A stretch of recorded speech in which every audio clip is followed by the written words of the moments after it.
જે બેડ છે એ બેડને તમે સુવા સિવાય બીજા કોઈ પર્પઝ માટે યુઝ ના કરો. એમાં ન્યુરોસાયન્સ છે. સ્લીપ અત્યારે નોર્મલ કરવા માટે બહુ બધા ટિપ્સ છે કે make your daily routine fix. તમારો સુવાનો ટાઈમ, ઉઠવાનો ટાઈમ ફિક્સ કરો અને શક્ય હોય તો વીકેન્ડ પર પણ તેને ફોલો કરવાની ટ્રાય કરો. પણ એવું પ્રેક્ટિકલી પોસિબલ છે કે આમ 10 વાગે એવું વિચાર્યું કે ભાઈ સુઈ જ જઈશું તો આમ સુઈ જ જવાય એમ? અગેન ઇટ ઇઝ હેબિટ, અને તમે હેબિટ લૂપ બનાવો તો ધીરે ધીરે થઈ જતું હોય છે. ક્યારેક વન્સ ઇન અ વાઇલ કોઈ ગેસ્ટ આવી ગયા, કોઈ ફંક્શન છે, ઇવેન્ટ છે, ફેસ્ટિવલ છે, તો ક્યારેક લેટ થાય, it's okay, it's a part of life. પણ ડેઈલી કે લેટ ના થાય.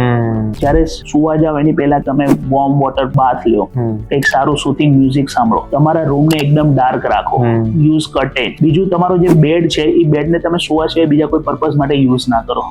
એમાં ન્યુરોસાયન્સ છે. જ્યારે તમે કોઈ એક વસ્તુ કોઈ એક પર્ટિક્યુલર કામ માટે વાપરો છો, તમે એ વસ્તુને જ્યારે એડપ્ટ થાવ છો ત્યારે તમને તમારું બોડી ઓટોમેટિકલી કામ માટે એક્લામેટાઇઝેશન થઈ જતું હોય છે. ઓકે, એને થોડું સિમ્પ્લિફાય કરો. સપોઝ એક નાનું બાળક છે, એને આપણે જમવા માટે હાઈ ચેર આપીએ છીએ, એને જમવા સિવાય ઈ ચેર પર ક્યારેય બેસાડતા નથી, તો ધીરે ધીરે એના બ્રેઇનમાં એવું રજીસ્ટર થશે કે ભાઈ આ ચેર પર બેસે એટલે જમવાનો ટાઈમ થયો, એટલે ઈ આ ચેર પર બેસે એટલે ઓટોમેટિકલી જમી લેશે. એવી રીતે આપણને એવી રીતે દિમાગમાં રજીસ્ટર થાય કે આ જગ્યા પર આપણે સૂઈએ એટલે આપણે ઇટ ઇઝ સ્લીપિંગ ટાઈમ.